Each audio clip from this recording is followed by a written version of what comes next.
Golden Child brother wanted me to set him up with my sister-in-law. Family called me arrogant. The whole situation is just so twisted, but it's just the latest episode in a lifetime of my brother Mark being the center of the universe. To understand this, you have to understand the dynamic of my family. My parents have always had a clear favorite, and it's always been Mark. He's 2 years older than me, and from the moment I can remember, he could do no wrong. If he got a bad grade, it was the teacher's fault. If he broke something, it was an accident. If I did the same thing, I was careless and irresponsible. I was the good kid, the one who worked hard, stayed out of trouble, and was always there to pick up the pieces when Mark's latest scheme fell apart. My parents praised my hard work, but their love and attention always went to him. I remember when I got accepted into my dream university on a full scholarship. It was a huge moment for me. I worked so hard for it. My parents said they were proud, but the conversation quickly turned to Mark, who had just dropped out of his community college to find himself. My mom said, "Well, at least Mark has a good head on his shoulders and knows what he wants." As if finding yourself meant dropping out of school and sponging off your parents. I learned early on that my accomplishments, no matter how big, would always be overshadowed by Mark's drama. I just accepted it as my role in the family. I was the responsible one, the one who held things together. I was an enabler in my own way, I guess. I always made excuses for Mark's behavior, and I always helped him out of whatever mess he had gotten himself into. He got into a fight? I was there to vouch for him. He needed money? I was there to lend him some, even when he never paid me back. I was always the loyal brother, the one he could count on. And I thought naively that he would do the same for me. But of course he never had to. He had my parents. They were always his safety net, his biggest fans, his unwavering cheerleaders, no matter how much he failed. This dynamic was the foundation of our entire relationship. It was a constant source of quiet resentment, something I tried to bury deep down, but it was always there, simmering just beneath the surface.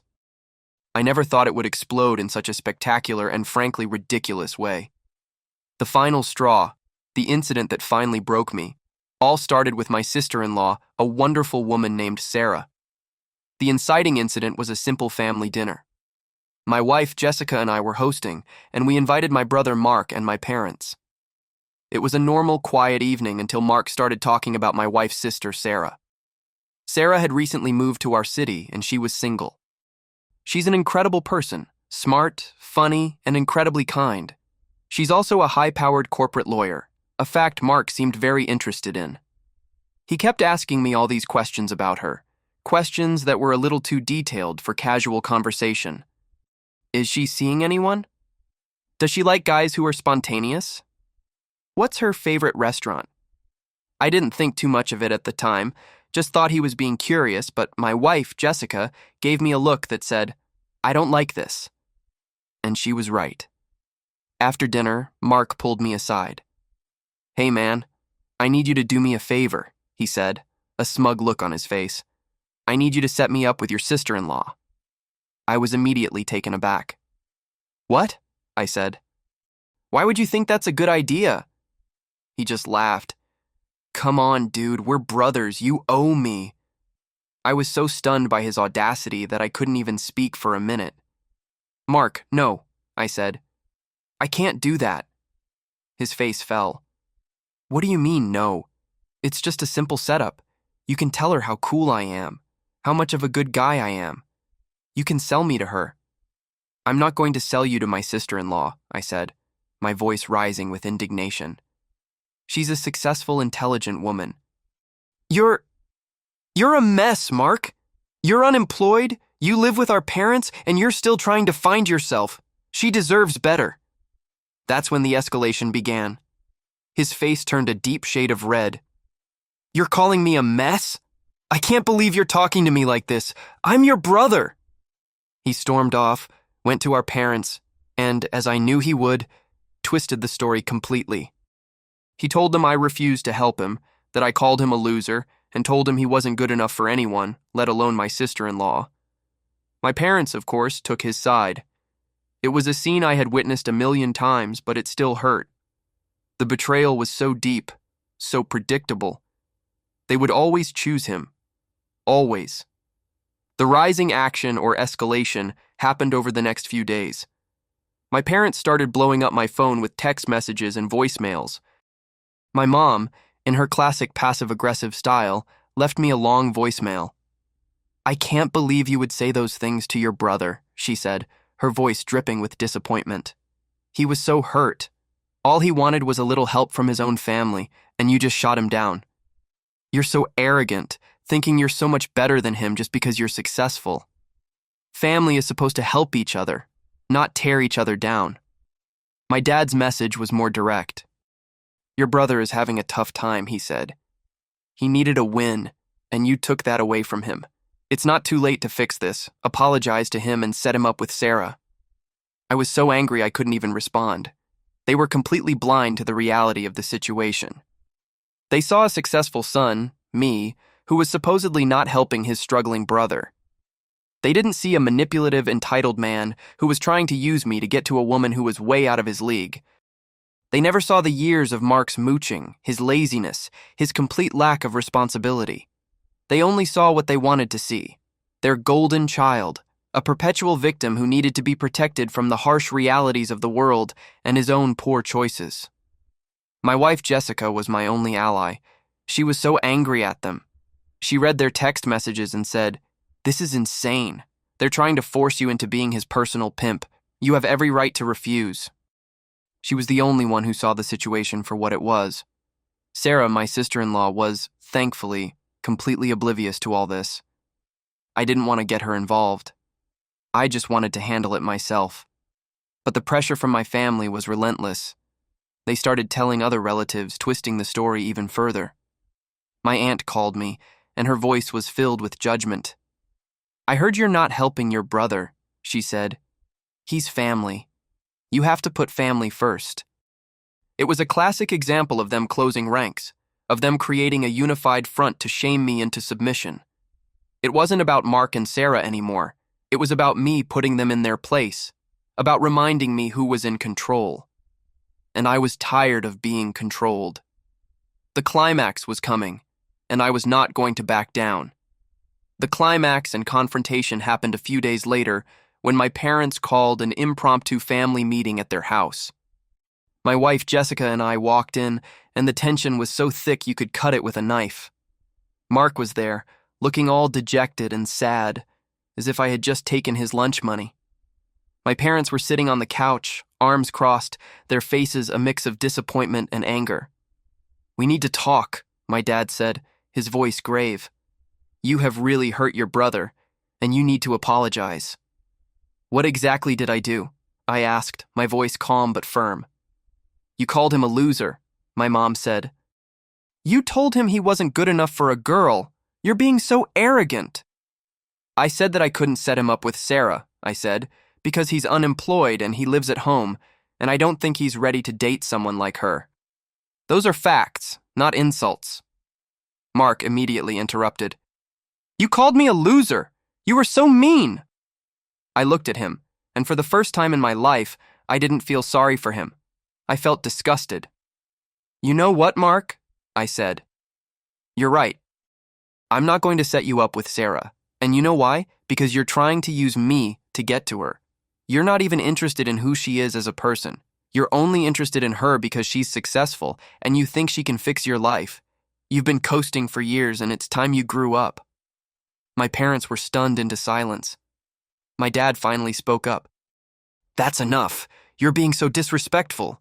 We've given you everything, and this is how you repay us by insulting your brother?" "Everything?" I asked, my voice now filled with a lifetime of pent-up rage. "You gave me everything. You gave him everything. You gave him a life where he never had to face consequences. You gave him a life where he could fail over and over again and still be the golden child. You've taught him that the world owes him something, that he doesn't have to work for anything. And now you expect me to clean up his mess again?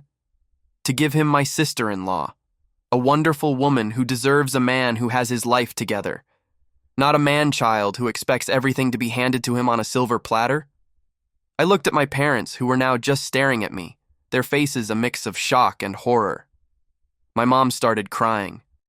"I can't believe you would say those things to us," she sobbed.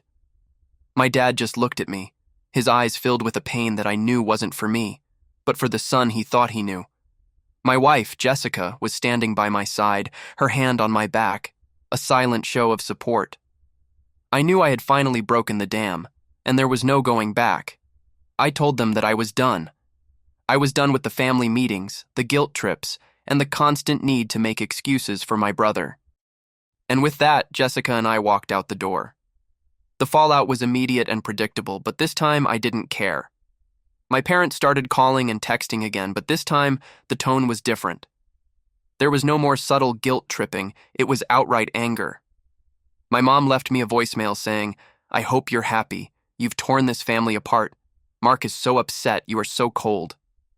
My dad just sent a text that said, "You are no longer our son, your brother is." It was the ultimate betrayal, the one I had always feared, but it didn't hurt. It just confirmed everything I had known my whole life. They had finally said it out loud. They had finally admitted that their love was conditional, that it was only for the son who fulfilled their expectations, the one they saw as an extension of themselves. My wife, Jessica, was my absolute rock through this. She was so proud of me for finally standing up to them. "You did it," she said. "You finally told them the truth." My sister-in-law, Sarah, found out about the whole thing through my wife. Jessica, without my permission, told her everything.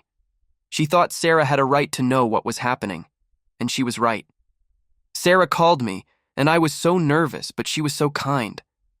"I can't believe they did that to you," she said, "and I'm so grateful that you had my back. Thank you for protecting me from your brother. You're a good man." Her validation was everything to me. It made all the pain, all the years of feeling like a second-class citizen worth it. I finally had an ally who was not just on my side, but who saw me, truly saw me, for the person I was. The first update is that my parents have completely cut me off. They haven't called or texted in months, and I've stopped trying. They've also been spreading lies about me to other family members, telling them that I'm a selfish, arrogant person who abandoned my family. My cousins and aunts, the enablers, have believed them. They've been sending me passive-aggressive messages on social media, things like, "It's so sad when family doesn't support each other, and blood is thicker than water." But I just ignore them. I'm not going to engage in their drama. I'm not going to try and defend myself to people who have already made up their minds. My wife's family, on the other hand, has been incredibly supportive. My mother-in-law called me and said, "I can't believe what you're going through. We are your family now. We are so proud of you for standing up for yourself and for protecting my daughter." It was so nice to hear that. For the first time in my life, I feel like I'm part of a real family, a family that loves me for who I am, not for what I can do for them. My sister-in-law, Sarah, is also an ally. We've become really close, and she has even helped me see some of the red flags I missed in my childhood. She told me that what my parents did to me was a form of emotional abuse, and that I should never feel guilty for walking away. Her words were so validating and so healing. The second update is about my brother Mark. Without me to bail him out and my parents to make excuses for him, he has started to feel the consequences of his actions. A few months ago, he got a job, but he was fired after a few weeks for being lazy and showing up late. My parents were furious. They were no longer making excuses for him. They were starting to get frustrated. He's still unemployed, and he's starting to get desperate. My mom called me a few weeks ago, and her voice was a mix of anger and defeat. "Mark is a mess," she said. "He's so depressed. He says it's your fault." I just laughed. "My fault?" I asked. "How is it my fault?" She said, "Because you're not talking to him. You're not helping him. If you had just set him up with Sarah, maybe he would have gotten his life together." I just shook my head. She still couldn't see it. She still couldn't see that she and my dad had created this person. "Mom," I said, "you and Dad taught him that he doesn't have to work for anything. You've taught him that he's entitled to everything, even to other people's lives. This is not my fault. This is your fault, and you're finally seeing what I've been seeing my entire life." She was silent on the other end of the line. I didn't feel a sense of satisfaction, just a profound sadness. I hung up the phone. The resolution is a quiet one. I'm not waiting for an apology, and I'm not holding out hope for a reconciliation. I'm just living my life. I'm focusing on my wife, my kids, my job, and the new family I've built. I found peace in the silence, in the absence of drama and manipulation. My relationship with my brother and my parents is over, and while it's sad, it's also a relief. I'm no longer the responsible one, the one who has to hold everything together. I'm just me. I'm free from the burden of their expectations and their constant need for me to fix their problems. The vindication comes not from their pain, but from my own happiness. I am finally happy, truly happy, without any strings attached. My wife and I are stronger than ever, and we're raising our kids to be independent, respectful, and to understand that the world doesn't owe them anything. Looking back, I see all the red flags I missed. The favoritism, the excuses, the constant need for me to be the bigger person. It was all a form of emotional neglect. My parents were so focused on propping up their golden child that they completely neglected my own emotional needs. I was so used to being the strong one, the one who never complained, that I didn't even realize how much their behavior was affecting me. The moment I finally said no, the moment I finally drew a line in the sand, was the moment I finally started to heal. The fact that my parents and brother reacted with such venom just proved that my no was the right choice. It showed me that their love was conditional, that it was only there as long as I was serving their needs. I was not a son to them. I was a tool to be used to fix their perfect son, the one they created. It's a painful realization, but it's a freeing one. So here I am, telling this story to you, a community of people who have been through similar situations. I'm not looking for advice. I'm just sharing my story. I'm sharing it in the hopes that someone else out there who is in the same boat will see that it's okay to let go. It's okay to walk away from a toxic family, even if it feels like you're losing everything. Because what you're really losing is the pain, the guilt, and the constant need to prove your worth. And what you're gaining is a life of peace, happiness, and genuine love. I've lost my family of origin, but I've found my family of choice, and that's a trade I would make 1,000,000 times over.